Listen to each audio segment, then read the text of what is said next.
Hello, welcome back. 1974, it's time for a match preview show on field, Saturday, 8 p.m. kickoff. I'm your host, Dan Bardell, joined by the Athletics' Gregg Evans to look forward to the game or dread the game and be very scared of it, I'm afraid, at this point. This show is sponsored by Luke Roper, and if you want to get 20% off everything that Luke have to offer, then use the code TVV20 and you'll get 20% off everything that Luke have.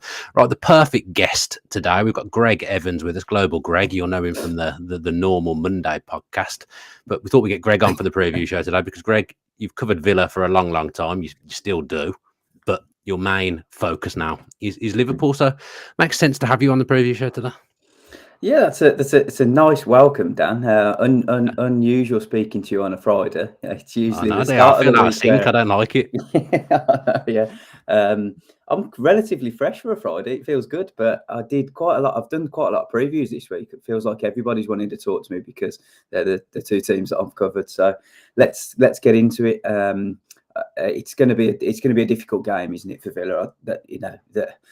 They've never ever lost 4 games in a row under Unai Emery. So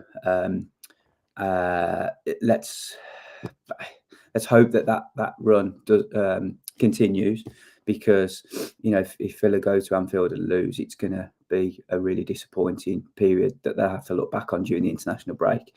But I've really struggled to see how Villa are going to get through this game. I fancy Liverpool. I just think that they've started the season well. Anfield is very bubbly and buoyant at the moment. An 8 o'clock kickoff. It's going to be a really good atmosphere, I think. So it's probably the worst game actually that they could have in the Premier League at the moment. So all the pressure on Mr. Emery. Yeah, I mean, this is why you've said about the back-to-backs. That's why I just didn't think we'd lose on Wednesday in the Champions League, just because that kind of thing hasn't really happened, and we're in a difficult patch at the moment. We've not had too many of them under Unai Emery, but this does feel not great at the moment. It's weird how it's all changed in like the space of 10 days, because you just felt Villa were gathering momentum. They were pushing towards the top of the league. I mean, to be honest, they're still in the top 5. So if you're in a bad run and you're still in the top 5, then all's not lost. That Bournemouth game was, I maintain Villa played well in that game. Obviously conceded a late goal, but the 3 since then haven't been good. And the concern going into this one is that usually I'd think, well, it's going to be hard. Obviously, it's Liverpool at Anfield, and Liverpool are flying at the moment. We'll come on to that. It's 2 teams that will like to play football the right way. It'll be a good game. There will be chances for Villa. They will attack with verve. Liverpool will leave space, etc. But at the moment, the football that we're playing, it's just, I don't think it's there. And I'm like you. I rarely go into a game thinking that we're not going to get anything. But I am kind of going into tomorrow thinking that. Yeah, and I have to admit, it's the first time in a very long time that I've said that I actually think that Villa will lose. Genuinely can't remember the last time saying that. Even the Bayern Munich game, I thought they had a chance, and when I got that amazing result. But strange, isn't it? Because we haven't spoken negatively about this team for quite a while now. There has been a couple of periods that have been started to become a little bit of a concern. The back end of last season, when Villa lost in the Europa Conference League semi-final, and then the end of the season. But there were mitigating circumstances at that point because injuries were stacking up. It was towards the back end of the season in the first ever European campaign for a lot of the players. So lots of them are genuinely tired, fatigued even.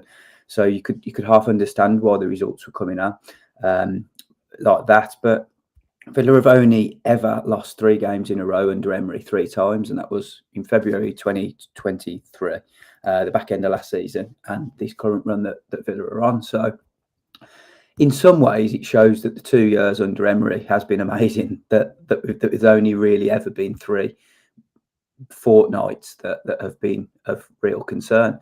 But somehow Villa have got to find a way to get out of this run, because they have not recovered from that 96th minute equaliser against Bournemouth when they were home and dry in a game. They just had to defend one more set piece. And since that, they just haven't been themselves. And you look and wonder, sliding doors moments. We've talked about so many at Villa over the years. I hope that game doesn't become one for Villa, because there are moments in seasons that can change the momentum, and at the moment, it feels like that one has for Villa, because they just haven't recovered since then. I guess one, I mean, it's not a positive, but I'm trying to put a slight positive spin on the 3 in a row.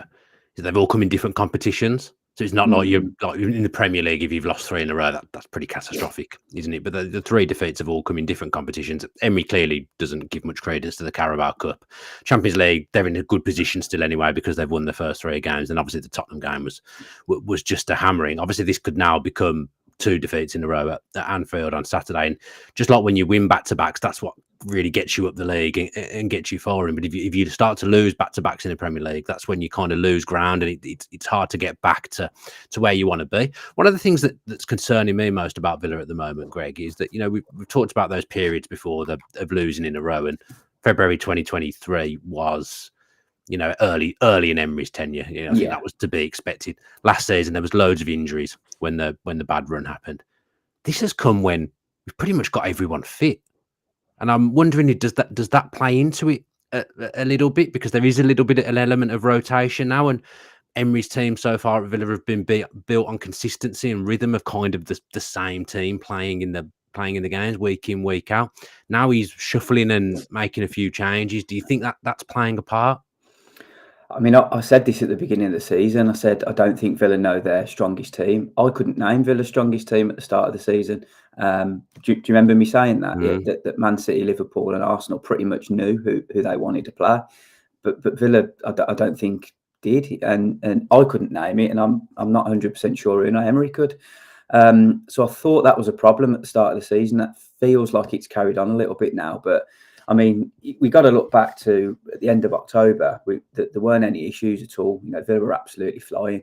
They only lost 1 game to Arsenal in a game where it could have gone either way, and it wasn't too much of a disappointment that they lost, because there's a realisation and an expectancy that Arsenal, Liverpool, and Manchester City are stronger than Villa anyway, and those are the teams that Villa are trying to catch and break down. But it's what's happened since the last fortnight has basically eroded all the good work that took place at the start of the season.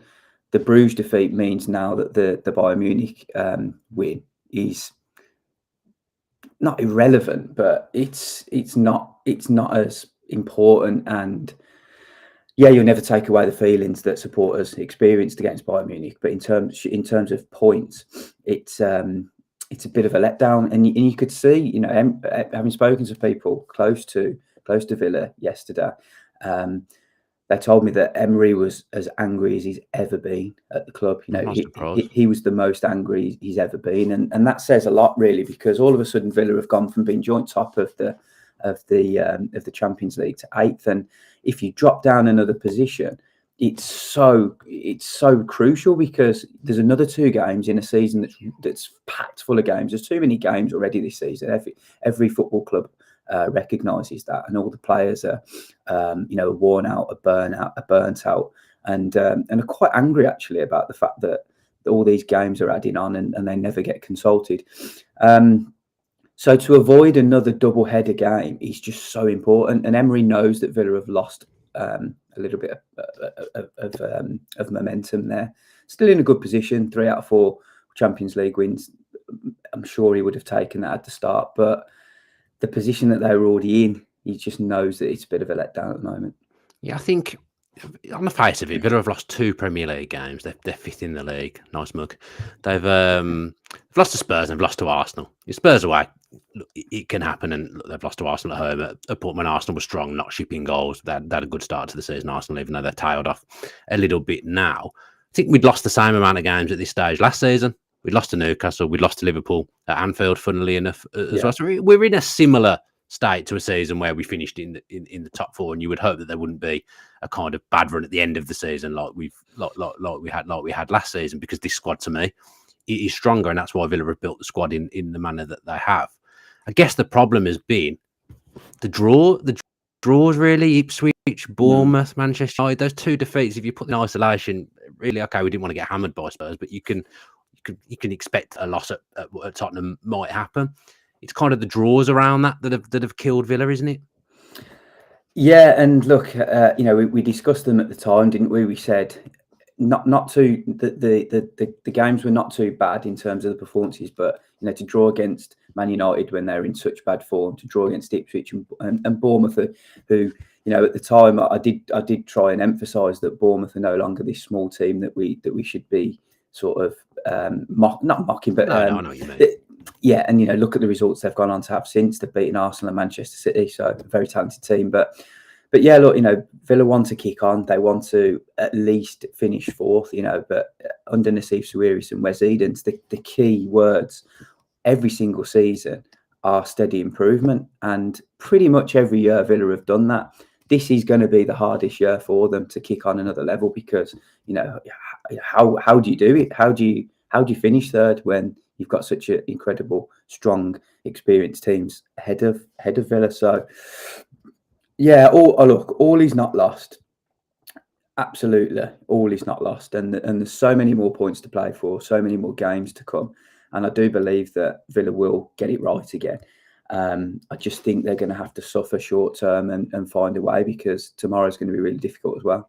Yeah, just from a team selection perspective, obviously Emery hasn't had his press conference yet, so we don't know whether Matty Cash will be back. I wouldn't expect him to be, in all honesty. And he did reference that Ross Barkley would be out for a few weeks, so I wouldn't expect him to be in the squad either. I'm just thinking ahead of this one against Liverpool. In the big games last season, Youri Tielemans played as a 10. I'm just wondering whether Villa go back to that for this one with Youri Tielemans, as brilliant as he's been as a 6, although he didn't have a good game the other night like many. He goes back to being that number 10 and they firm it up in midfield with Kamara and Onana, which would make Villa a little bit more difficult to play through. And then Rodgers goes back to the left-hand side, which we saw him do in the game in midweek in the first half against Bruges. And then the right-hand side, to be honest, would be probably a toss of a coin between Bailey and McGinn. At the moment, do you think, can you see him doing that? Do you think that would be a sensible thing to do? Because in the big games, Tielemans did play there last season, so it would probably make sense to do it again. And then I'd also expect Concert right back, to be honest, because we did that against the big teams last season as well.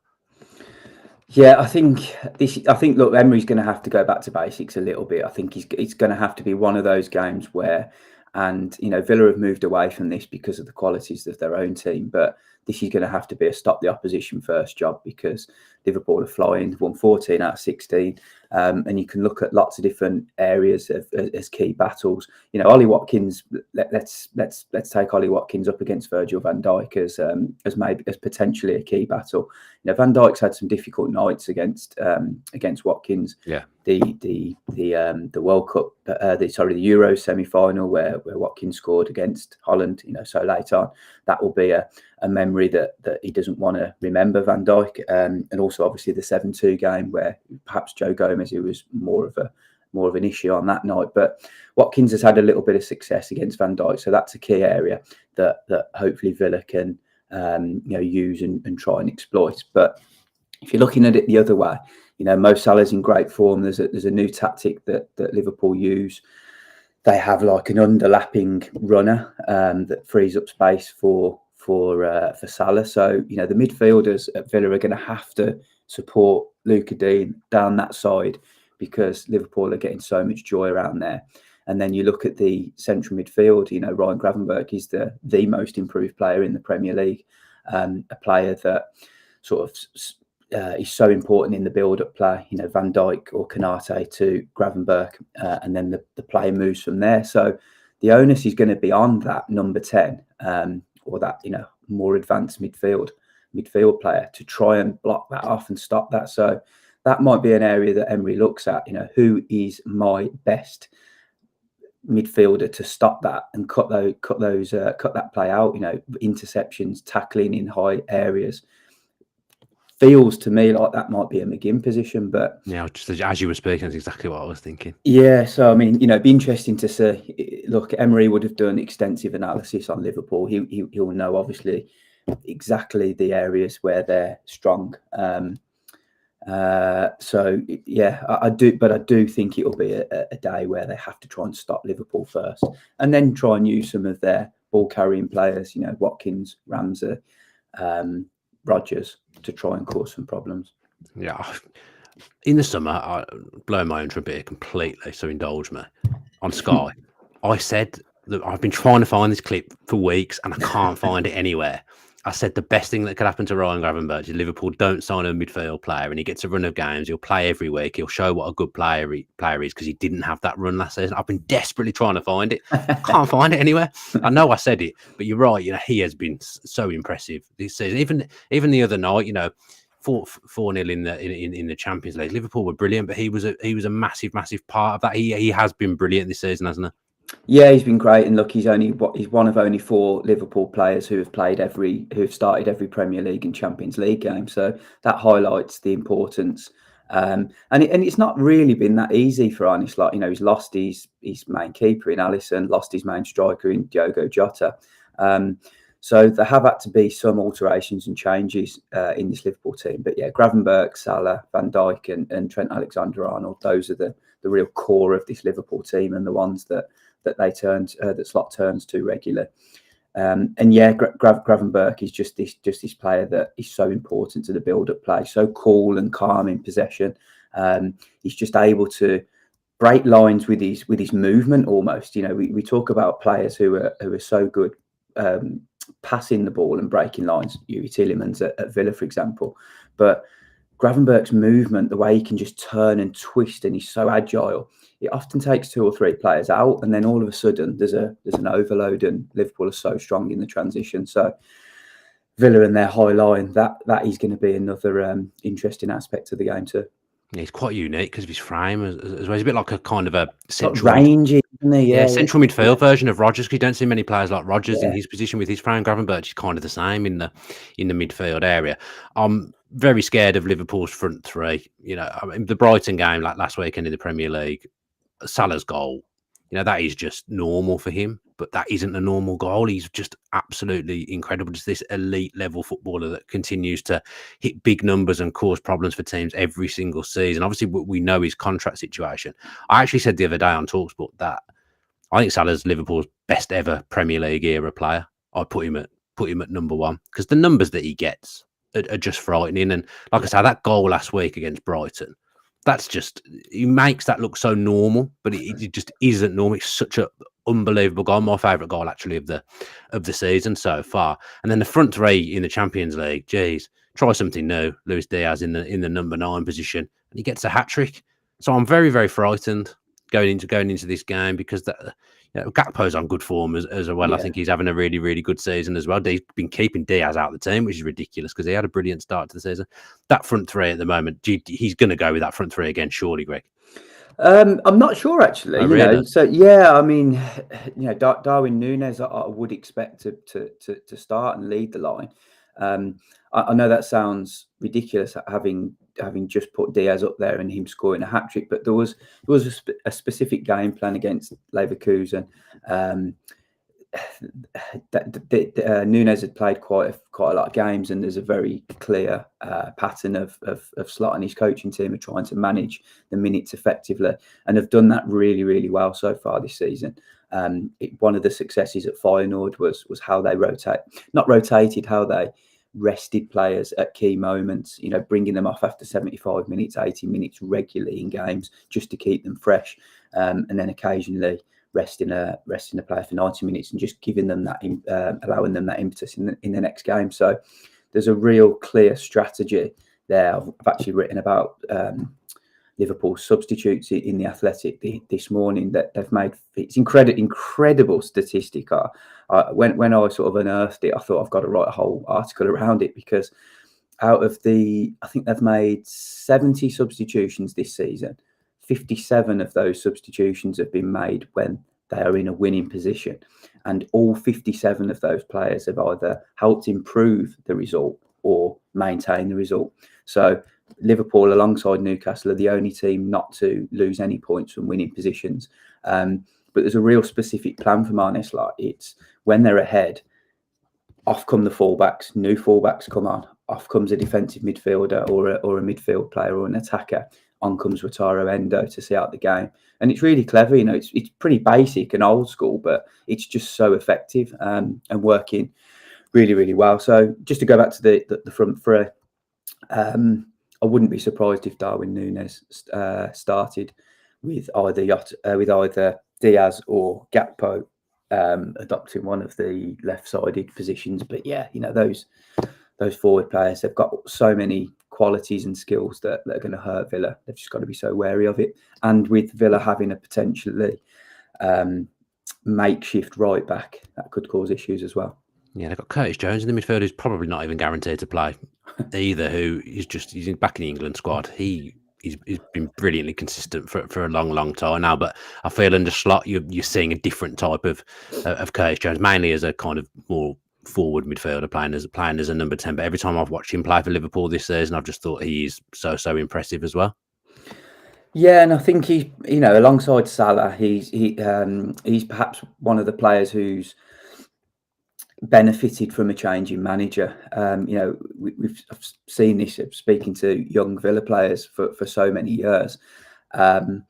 When you're an academy graduate coming through and you've been with a manager for quite a while, and that manager remembers you as a young player in the under 21s or coming through the ranks, you're always seen as the young kid, the player who you weren't signed, but you're just a very talented player that's come through the ranks. And I think sometimes that goes against young players, because often other players who have been signed for big money and have been heavily scouted tend to get more of a senior position in the team and play more often. And I do feel Curtis Jones is a bit of a victim of that, maybe. And under Klopp really liked him and played him, regularly in some and periods. There. Yeah, but he was just, it was never his shirt, And he did Curtis Jones did an interview with the official Liverpool website recently, and just said, look, this is my year to make the jersey mine. And I'm not sure whether he will be able to play every single game, because Liverpool have got 4 midfielders who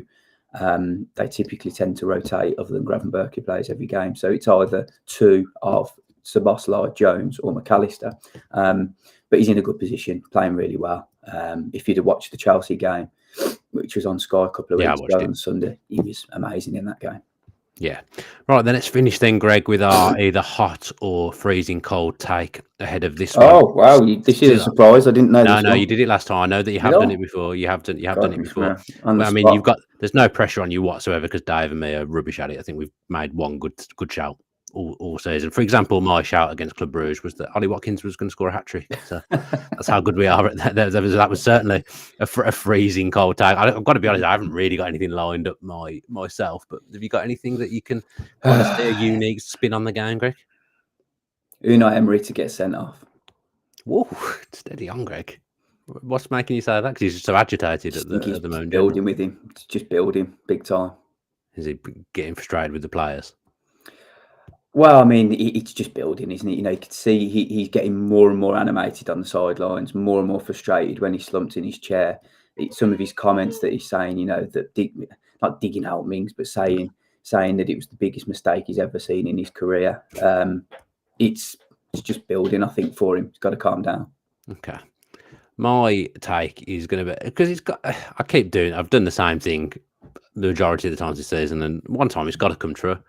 Villa are going to get a penalty, and we'll find out who Villa's penalty taker is. Okay. Still haven't had can't get a penalty. I don't think we've even come close to getting one, really. I don't even remember. I think it's going to be Tielemans. That's my. I would think so as well. If Duran's on the pitch, he might insist on taking it. But yeah, I think it should be Tielemans, because I've seen him take penalties previously in his career. So I'd just go for that, because I've got very little expectation going into this game. And Greg's right. This is a first time for a long time I remember feeling like this. It's not a nice feeling, actually, because usually I just predict us to win and fancy us in every game. I know that we won't win every game, but I always fancy that there's a big chance that we could win, but that's just disappeared. It's not there at the moment, which is a shame. Right then, Greg, thank you for joining me so early in the morning. Much appreciated, and I will speak to you on Monday for our usual podcast slot. So yeah, get Arnie Slot. Do all the normal things that I bang on about. Get subscribed on YouTube with your post notifications on, and wherever you're listening via audio, leave us a nice review and give us 5 stars as well if you're enjoying it. Like I say, Greg and myself will be back on Monday. Safe travels to those of you going to Anfield on Saturday. Obviously, for the 8 o'clock kickoff is not ideal for away fans, but I'm sure you'll all make the most of the extra drinking time. So to have a wonderful Should time. we just quickly wrap up some of the comments before we finish, Dan, or are you in a rush to get off? If I could do again, because I've got to go out, but Greg, you've thrown me under the bus there. Well, look, I mean, look, first and foremost, thanks to everyone who's commented, I suppose, because we know it's early. We appreciate you all coming on. I'm going to pick out my favourite one, Corey. Dan asked Greg if he's broken 80 last time out. No, I haven't been playing. I haven't played actually much golf. Struggled last time I played. Although I do think I had a 78, possibly on one of the last rounds that I scored. But no, look, thanks for all the comments. On Monday, we'll get into them a little bit more. Dan's got to go and do the score run, I think. I'd like to congratulate Greg on becoming the presenter of the channel there, just taking over, and a nice promotion for him. So congratulations, Greg, on being a lead presenter of 18. Well, it's a Friday, isn't it? So yeah. You've sent me out of sync. Yeah, lovely. Right, let's go then. I'll finish with. Unless Greg, do you want to finish it with a big up the Villa? I'm sure you'd love to finish the podcast with. No, I'll let you finish those words. All right, then he doesn't want the job at the end. Right then, thank you ever so much for those that have watched and listened. As I say, for the third time now, we'll be back on Monday.